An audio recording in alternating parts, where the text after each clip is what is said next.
সন্দেশখালীতে বহিরাগতদের এনে আবার অশান্তি বাঁধাতে চাইছে তৃণমূল কংগ্রেস। অভিযোগ করলেন বিজেপির মুখপাত্র শ্রমিক ভট্টাচার্য। বেশ কিছুটা অংশে তৃণমূলের স্থানীয় কেউ দায়িত্ব নিতে অস্বীকার করছে প্রবল জনরোষের কারণে।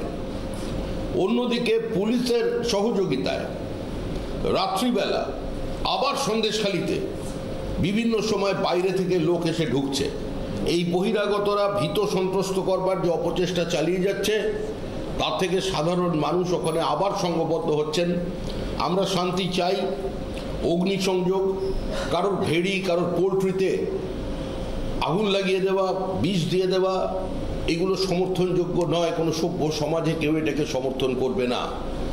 কিন্তু প্রতিনিয়ত একদিকে মন্ত্রীদের দিয়ে মিথ্যা আশ্বাসবাণী, ওখান থেকে বেরিয়েছে রাজনৈতিক স্লোগান, রাজনৈতিক প্রচার, রাজনৈতিক চক্রান্তের কথা বলা, আর অন্যদিকে গভীর রাতে লোক পাঠিয়ে যে সমান্তরালভাবে সেখানকার মানুষদের আবার ভীত সন্ত্রস্ত করছেন। তো স্বাভাবিকভাবেই সন্দেশখালীর পরিস্থিতি আরও নামবে এবং সন্দেশখালীতে আবার উত্তেজনা তৈরি হবে এবং তার জন্য দায়ী থাকবে প্রশাসন।